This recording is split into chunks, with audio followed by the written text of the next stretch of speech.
Yo, what is going on, guys? Winter Kills here, and welcome to a brand new deck profile video. Today, I'm very excited to finally bring you guys an update to the Speedroid Kashtira deck, the deck that I've been covering for the past couple months or so on the channel.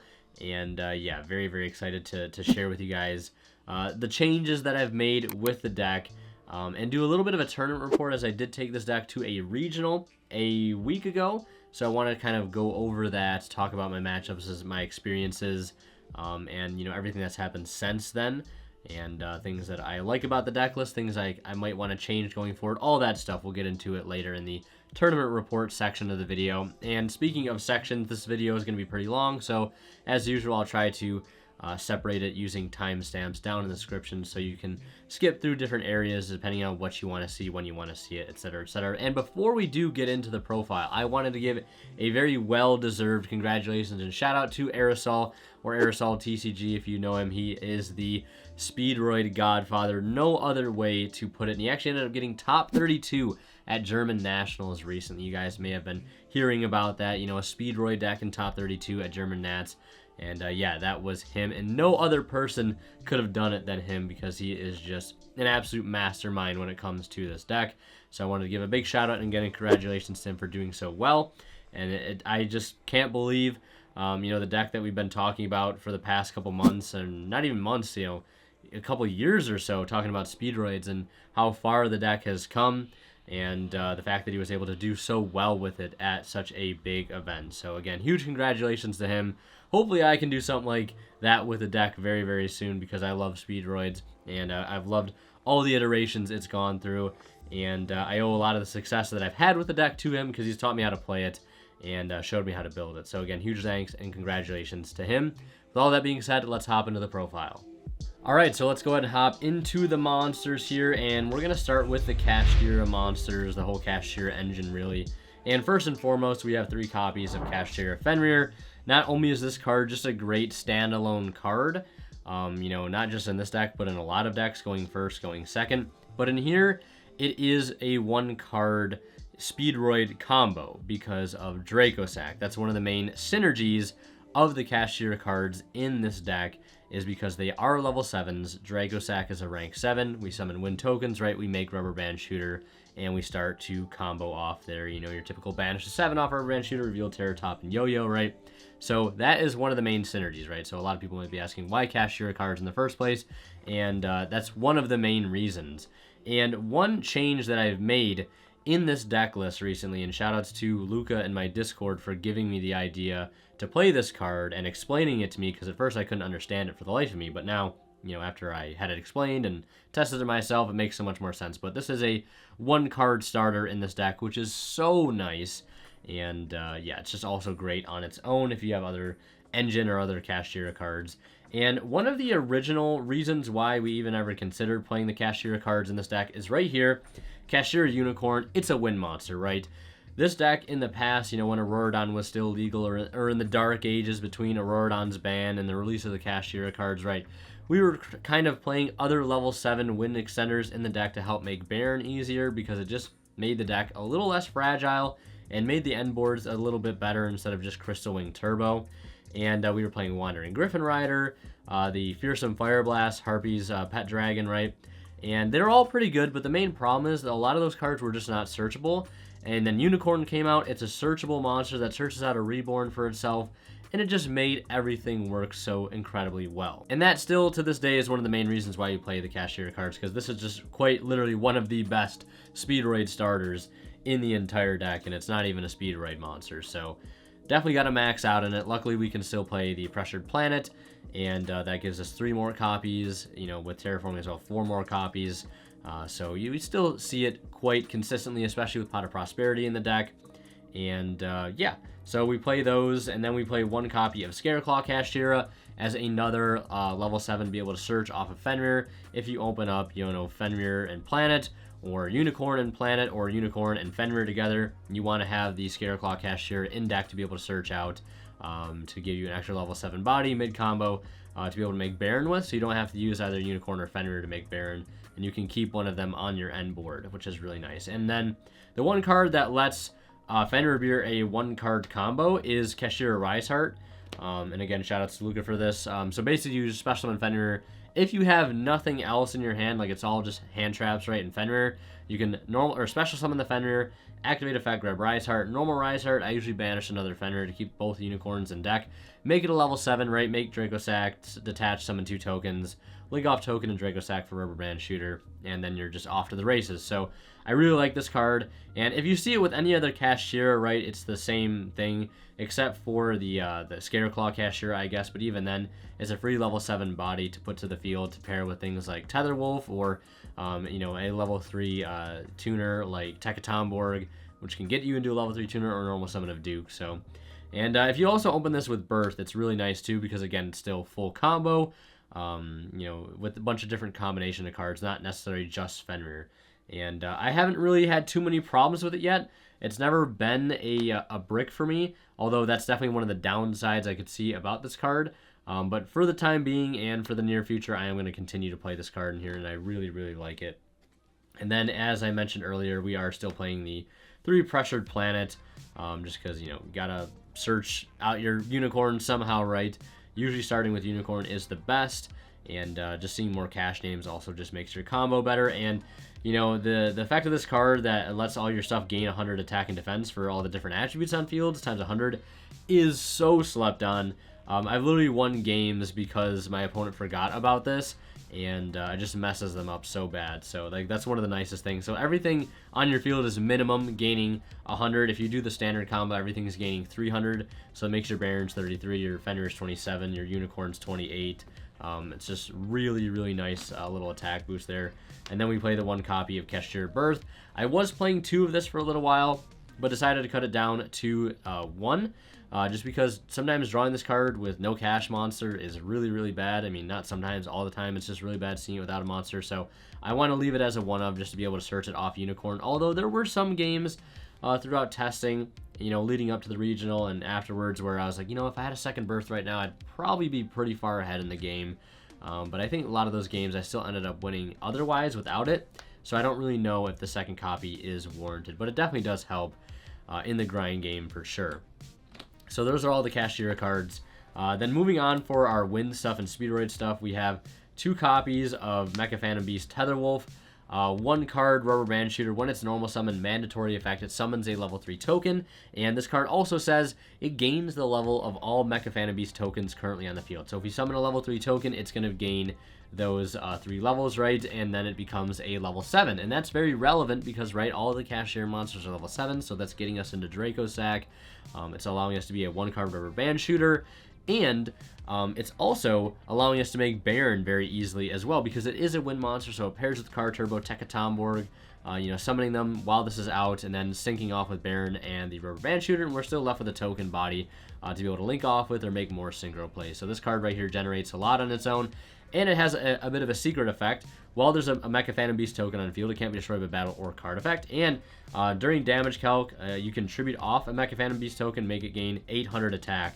And that is really clutch in some, you know, niche scenarios, but it definitely does come up. So, and it has come up for me quite a few times in the past to beat over certain things. Like, I remember one time in particular, I think it was, you know, over a Nightmare Griffin, just battle phase, attack, tribute, crash with this with the Griffin, be able to play in main phase 2, because you do clear your field for Kashtira plays after that. So yeah, 2 Tetherwolf. It's better Hound, honestly, in here, just because it can also be a level 7, and it doesn't have that main deck requirement like a card like Duplicate in order for it to be a 1-card Rubber Band Shooter on its own. And yeah, so moving on, we have our first set of Speedroid cards here. 2 copies of Den Den Daiko Duke. This card normally is like one of the worst Speedroid cards to see, just because it is a normal summon. It doesn't do anything on hand, doesn't do anything on field. But in grave, it does banish itself as cost. Summon a Speedroid tuner from your hand or grave that is not Den Den Daiko Duke. And that is great just because sometimes it's like a 1 card that's 2 bodies, so to speak. Like if you have another tuner extender in hand, you can normal it with any mainly unicorn, right? And then either link it off or synchro into Baron, and then now you have an extender live in the grave, and you just basically set that up by like continuing to extend. So like sometimes it's not a great normal summon, but like it is if it's paired with the right card. So like mainly Unicorn, right? You get Unicorn, you get Birth, you normal this, right? You make Baron, and now you've set up your Birth to bring back the Unicorn, and you set your graveyard up with this right where you want it. And you've already made like either a boss monster or like going into a band shooter. So like that card a lot. I do typically sometimes side out a copy though going second, just because this is not a card you typically want to see going into a board. You'd rather see, you know, side deck cards non-engine. So that is something I do typically side out. Also, speaking of siding things out, I always typically side out a copy of Tetherwolf sometimes going second. You can even get away with siding out 2 Tetherwolves and a Duke if you really need more space, just because, again, they're not mandatory cards. You don't need them for any particular combo, and especially if you need to fit in non-engine, you can definitely do that. So then we have 2 copies of Tekatomborg, one of the most broken cards in here. It is any Speedroid tuner you want it to be. If you control a wind monster, you can just special summon it. It doesn't activate, right? And then it tributes itself off the field as cost, so you can use this under skill drain, which is really nice, to summon a Speedroid tuner from your deck. And the special summon a Speedroid tuner from deck effect is not a once per turn, but you can only special summon Tekatomborg once per turn. But one neat thing you can do is like special summon Unicorn, right? Search Birth, normal the Tekatomborg, activate effect, tag into a Duke. Then you can link off or synchro off, and then later on in the combo, if you resolve a Terror Top, you can get Tekatomborg again, special summon it, and use its effect again to get access to another tuner like Card Turbo or Piper. So yeah, definitely don't forget this card. Effect to tag out into another tuner is not a once per turn. It does surprise a lot of people. And then we do have 2 copies of a Speedroid Card Turbo. Basically just another free level 3 wind tuner extender. If you control a wind monster, activate the effect in hand, special summon it to the field. And then you can only activate the effects of wind monsters for the rest of the turn. Also, when you use this guy, you can only special summon wind monsters for the rest of the turn. So that's an important thing to keep in mind as well. But yeah, just a free level 3 tuner. Helps you make your level 6 synchros, your level 7s, your level 10s, or it's just, you know, a free body to go into a band shooter with. And one of the best effects of this card is the fact that in the grave, you can banish this and another Speedroid to make all wind monsters you control gain 800 attack until the end of the turn. So you have this 800 attack boost, you have Planet giving you extra attack boost, makes going for a game a hell of a lot easier. And then the last Speedroid tuner we are playing is arguably the sole reason why we even bother playing the Speedroid cards is this card right here. This card is insane, and it's funny because back when this card first came out, I really didn't like it that much, and it's crazy how much I've come around on this card. This is an in-engine Pot of Duality, Pot of Prosperity, Upstart Goblin, however you want to put it, when it is normal or special summon. So if you normal it off of like just off of a band shooter, or you summon it off of the Tekatomborg or Duke, right, you get to excavate cards off the top of your deck equal to the number of other wind monsters you control. It does not include itself, otherwise it would always just be an Upstart Goblin. And then you can take any one of those cards, the rest go back to the bottom. And that's important to note, because if you Prosperity after, you're not going to dig into the cards that this put back to the top or potentially shuffled back in. They're going to go right back to the bottom of the deck. And one of the neat effects it does have is if it's in the graveyard, you can banish it, target a level 3 or higher wind monster you control, reduce its level by 2. And that's important for a few reasons. Well, one reason mainly, and we'll talk about that when we get to the extra deck, but Speedroid Fukimonoshi Piper, one of the best cards in the entire deck. And there are definitely a lot of other synchro engines in the game right now, but this card right here is definitely what sets the Speedroid engine apart from the rest, in my opinion, is because that effect right there. Digging for side deck cards, digging for non-engine, digging for extenders, it does it all. And then we have, last but not least, the dynamic duo, the Terror Top and the Double Yo-Yo. This is basically the ace up your sleeve a lot of the times. If you don't open that well, you're going to go right into a band shooter, banish the 7 to get your guaranteed Terror Top. And you can either go into, if you get the Terror Top, you can go into a level 7 Synchro or a Baron. If you are able to have another level 3 tuner extender in hand, you can go into Wind Pegasus, you know, excavate 2 cards, right, and then summon the Card Turbo. Or Tekatomborg, right, and then, you know, synchro into Baron and have the Wind Pegasus set up in grave. The Double Yo-Yo, a lot of the times, having this on field, unless you open up a lot of extenders, doesn't really help make your board a lot better. It's just giving you 1 extra body on field to excavate 1 card deeper off of Piper. So it really doesn't matter a lot of the times, again, unless you open a lot of extenders, which card you get. And a lot of people, I don't know why, every time they see me get like the Terror Top, they're like, oh man, that's not the right, that's like not the outcome you want, because they're so caught up in the fact that like it's a 50-50 random outcome, but it really just doesn't matter a lot of the times. Yeah, it really doesn't. So you just want to resolve Terror Top. That's all you really care about. And yeah, that is it for all the Speedroid stuff, all the Kashtira stuff. Now we're going to sort of go into the non-engine cards, where we have 3 copies of Ash Blossom and Joyous Spring. Yeah, I wouldn't be caught dead not playing this card right now, just because, yeah, it's just insane. Ash Blossom will probably always be a 3 of in 99% of upcoming formats. Then we have 2 copies of Ghost Bell and Haunted Mansion. I think this card is pretty decent right now. There's a lot of overlap this card has. It may seem niche, but it actually does cover a wide range of matchups. So I do like this. And now one of the other changes I made to my deck list too is I actually ended up dropping the Droll and Lockbirds. Not entirely, I did move them to the side deck, but I am trying out playing copies of Ghostmourner and Moonlit Chill. And the reason I'm playing this is I've found over the course of testing this deck that some of the harder matchups tend to be branded and pearly, and Droll and Lockbird is like sometimes good, sometimes bad against those decks, and I don't like cards that are like that. I want any hand trap that I have to be decent. You know, hence why I think the Bell is good for the branded matchup, right? And not only is the Mourner good in the branded matchup for those draw phase, you know, opening, summoning a Luber, stopping them from getting lost or branded fusion, you know, a combination of one of those 2 cards. And this is also good against Pearly because they can do a lot of draw phase stuff. You know, summon a Pearlily. If you hit a Pearlily, it means they're not getting Yeep unless they randomly get it off of a Pearly later.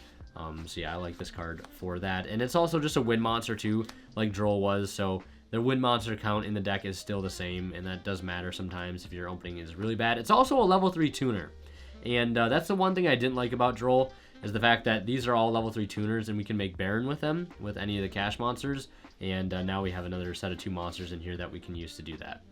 And then the next card here in the main deck is Enemy Controller, and I remember when Aerosol first showed me the list where he was playing this card, I was a little bit skeptical.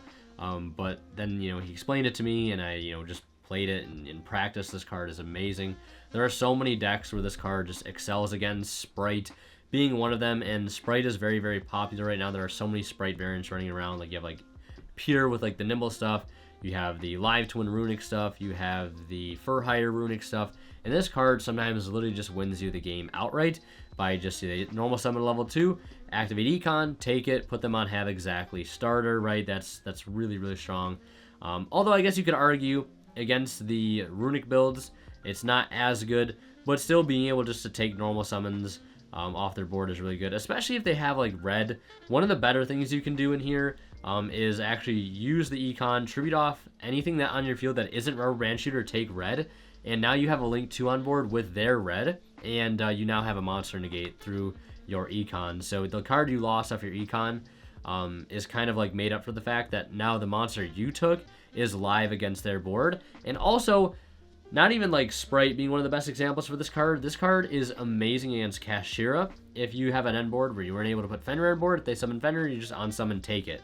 And now you have an additional interruption. So that's why I think this card is really great. Not only that, this card going second excels a lot too. Special summon Fenrir, you know, activate effect, they chain Imperm, chain Valor, chain Chijiao, chain any form of targeting negation, whatever it may be.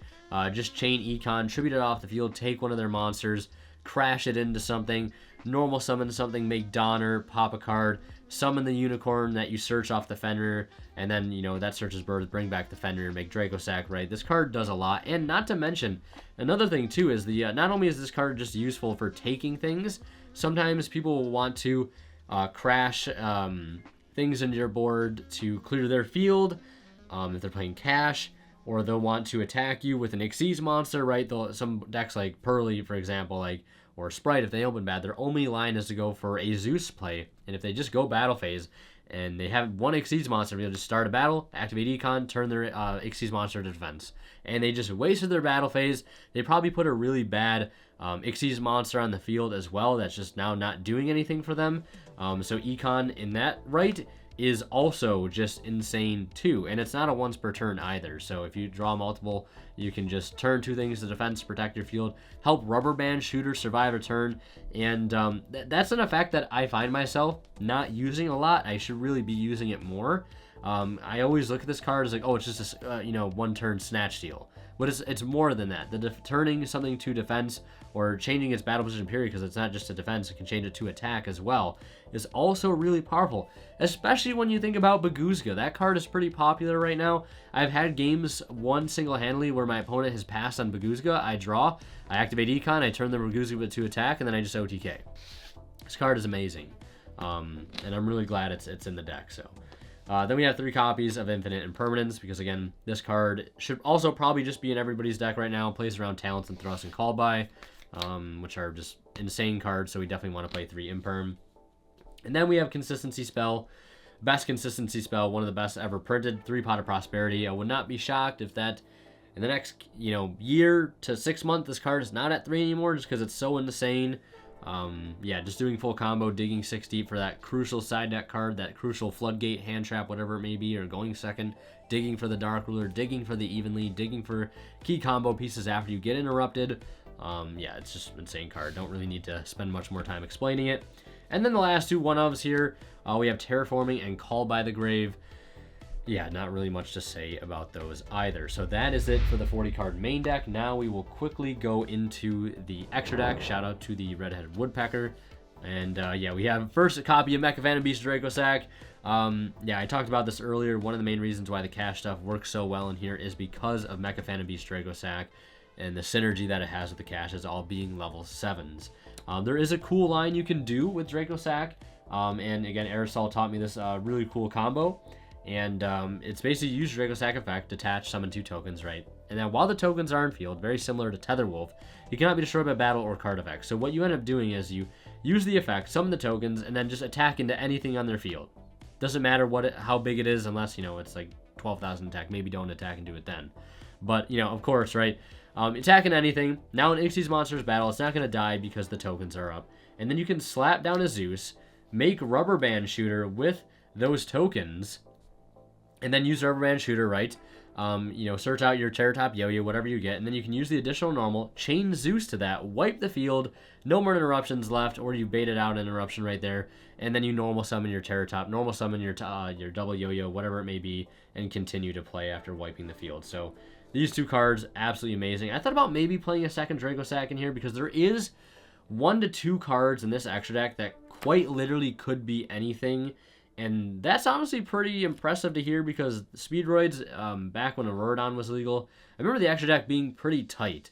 And it's really cool to see that, and really refreshing and nice as, you know, just a deck building standpoint, that it's not really like that anymore. There is definitely 2 slots in here, in my opinion, that could be whatever you really want them to be. But these 2 cards, in my opinion, are non-changeable. Then next up, we have not 1, but 2 copies of Rubber Band Shooter. Never play 1. The second one will definitely come up in some grind games. And the third, I've never had an opportunity where I've needed a third one. The game has already been won or lost by that point where I would need a third one, so I don't really know. And usually you want to kind of calculate how you're using these.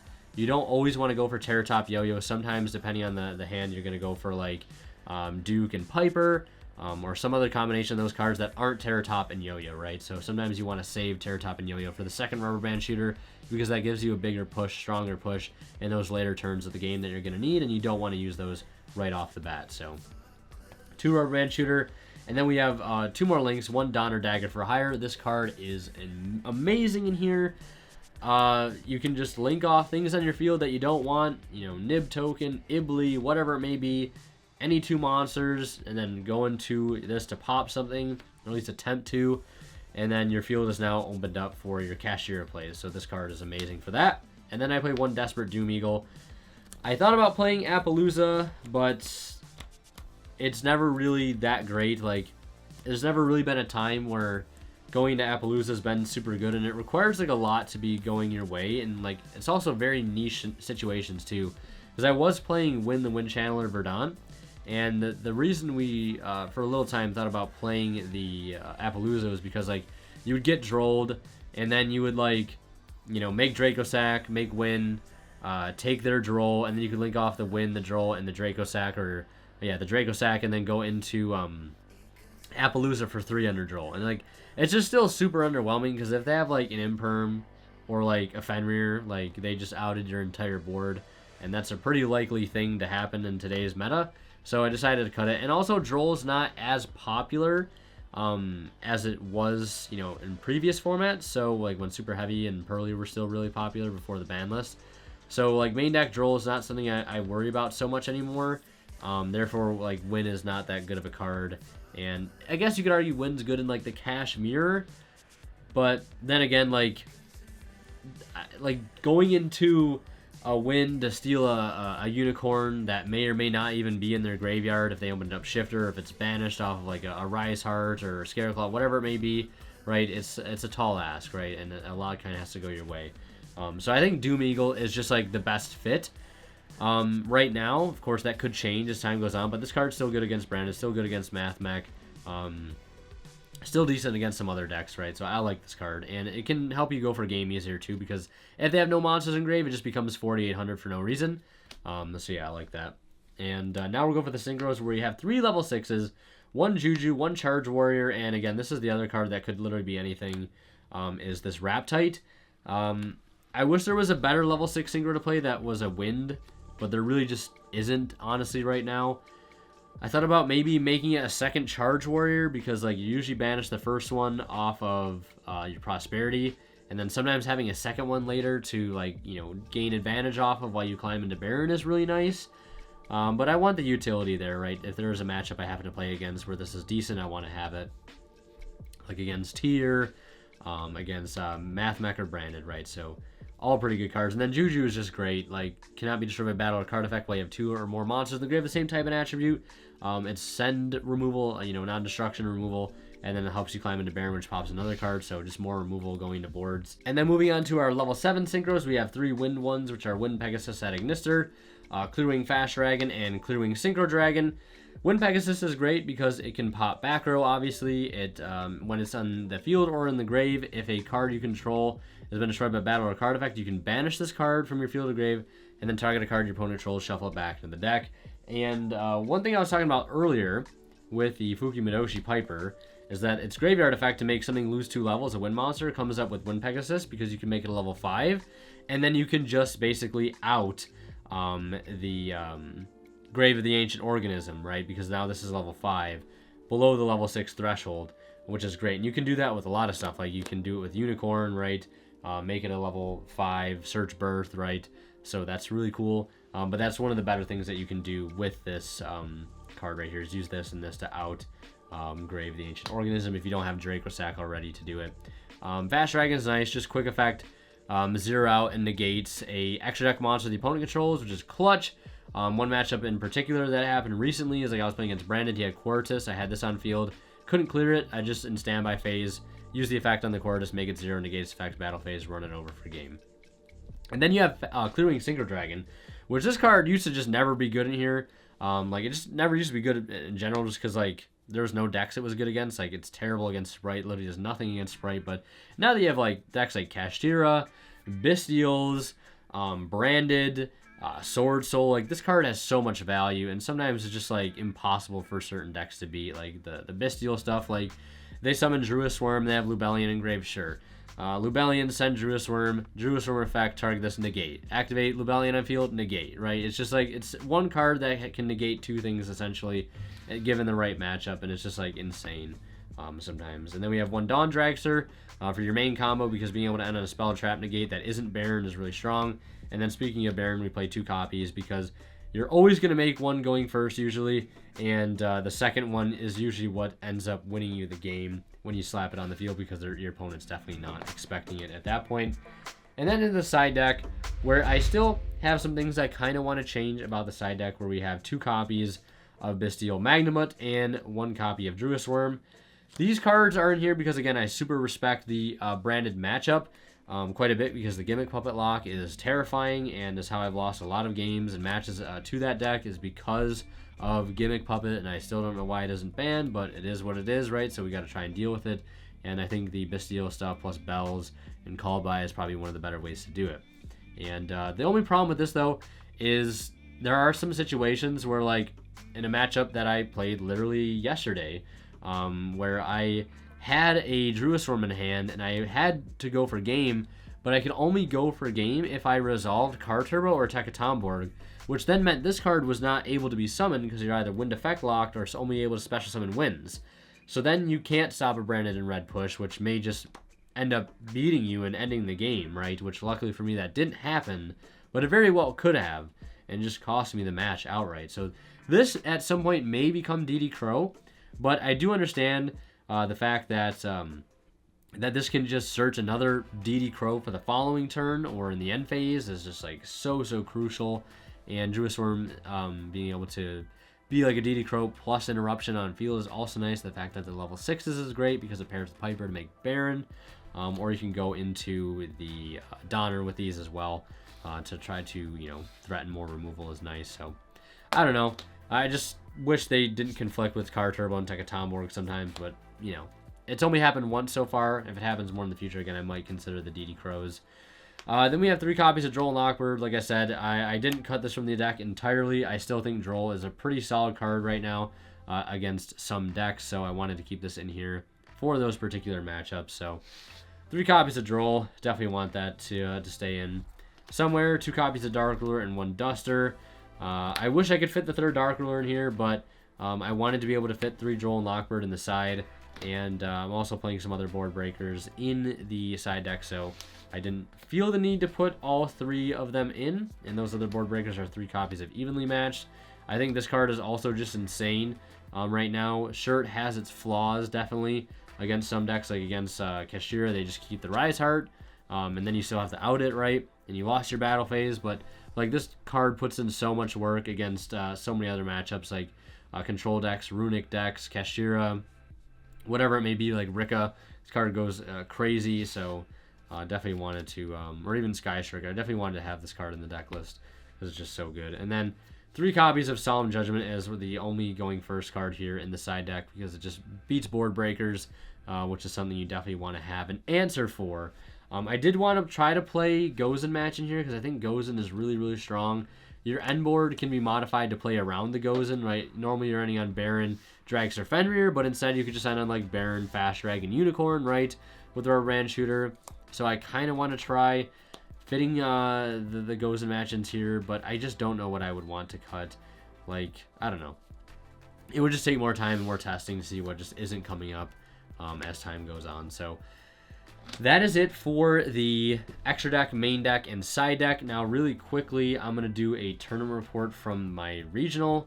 I ended up getting, I ended up going 4-3. I ended up dropping out after round 7, unfortunately. The last 2 regionals I've gone to, I've gotten up to round 7 and gotten knocked out there. But round 1, I ended up playing against the Live Twin Runic Sprite deck. I lost that one. Pretty fair and square. Game 1, he just ended up opening better. I didn't open up super great. I also lost die roll too, and he had like full combo basically. And I think my only hand trap was Bell, which I'm kind of glad I had Bell, but you know, it just wasn't enough on its own. It could have been depending on his hand, but it just wasn't enough. And then game 2, I made a mistake with the line that I had. I ended up, I think, using Fenrir in some way that I shouldn't have. And my combo ended up getting all messed up because of that. I should have ended on like Baron and Fenrir instead of just Baron. And my opponent had double evenly though, so I don't really know if it would have mattered too much. So yeah, there's that. So I ended up losing the Live Twin. And then round 2 I played again. Sword Soul, ended up beating that pretty easy. Round 3 I played against Branded, lost that one. One of the mistakes I made is after my combo I left a token on field, and I think you know where that's going. Got hit with evenly, and I had to keep the token because I think he might have had double evenly too. So yeah, that's just great. So lost there. I got Gimmick Puppet Lock the one game because I had Bell and Bestial, and I belled something when I should have just held it. If I had Bell, kept the Bell Bestial, I would have beat the Gimmick Puppet Lock and probably won the match, but you know, you live and learn. So that was round 3. Round 4 I played against Pikanko, 2-0 that. Round 5 I played against Branded again, 2-0 that. Round 6 I played against Going Second Sprite, beat that 2-1. I was playing 1 copy of Talents in the main deck at that point instead of the Rise Heart, because I didn't know about the Rise Heart at the time and how good it would be in here, but the one of Talents actually was kind of pretty good. And speaking of Talents, that's another card I'd like to fit in the side deck somewhere, potentially like a Thrust package with like 2 Thrust, 1 Triple Tactics, and then like maybe that allows me to trim down on like the Evenlies or the Dark Rulers, to fit some of those other cards in, because I really like Thrust. I think that the triple tactics cards are just insane, and I kind of want to find a way to fit those specifically into the side deck somewhere. So maybe with some testing online, I end up going for that. I'm not sure. And then round 7, I played against Pearly and I lost 2-0. Game 1 was whatever. And then game 2, my man went second and he opened double Lightning Storm, triple tactics talent, triple tactics thrust, Pank, and a Pearly spell. And needless to say, I lost. I had all my monsters in attack position. I had Baron negate the first Lightning Storm, and then I could not negate the second one. So, and then he had Talents Live and Engine. So, yeah, that was that. I mean, I had Ash and Droll and Terraforming in hand.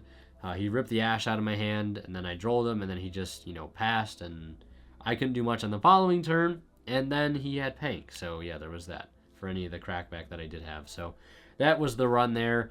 And, yeah, hope you guys enjoyed this deck profile video and tournament report. I'm not going to do any test stands or combos. I'll save that for a separate video. Let me know if you want to see one of those in the comments. And, yeah, last but not least, again, one more shout out to Aerosol, and thank you guys for watching this video. As always, Winterkill signing out. We'll see you guys in the next one. And like always, I want to give a big thank you to our current Divine level channel members who are Misfit, HCA, Cyber, Cadillacs, Pony Stark, and Green. Thank you guys so much, as always, for your very, very kind and generous support of the channel.